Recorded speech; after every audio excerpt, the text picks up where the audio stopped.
નમસ્કાર, આપ જોઈ રહ્યા છો પંચાયત સમાચાર 24। હવે જોઈએ અગત્યના સમાચાર। દાહોદમાં સ્થાનિક સ્વરાજ્યની ચૂંટણી માટે ભાજપની નિરીક્ષણ પ્રક્રિયા સંપન્ન।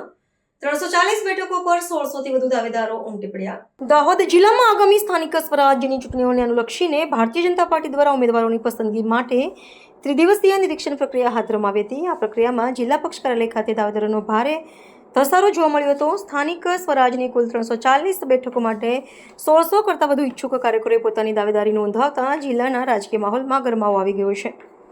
પ્રદેશ સ્તરના નેતાઓ અને નિરીક્ષકોની ઉપસ્થિતિમાં પ્રક્રિયા સંપન્ન થઈ હતી, જેમાં પૂર્વ ધારાસભ્યો અને પ્રદેશ કારોબારીના અગ્રણીઓએ ઉમેદવારોને સાંભળ્યા હતા।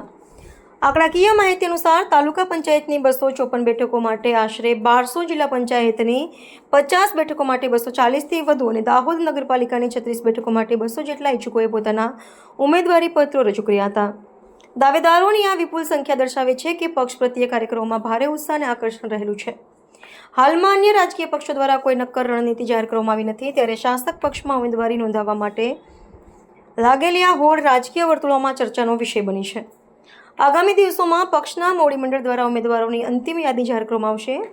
પસંદગી પ્રક્રિયા પૂર્ણ થયા બાદ ઉમેદવારોથી વંચિત રહેલા કાર્યક્રમોમાં સંભવિત અસંતોષ કે આંતરિક વિખવાદ કેવો આકાર લેશે અને તે આગામી ચૂંટણીના પરિણામોને કેટલી હદે અસર કરશે તેના પર હવે સૌની નજર મંડાયેલી છે।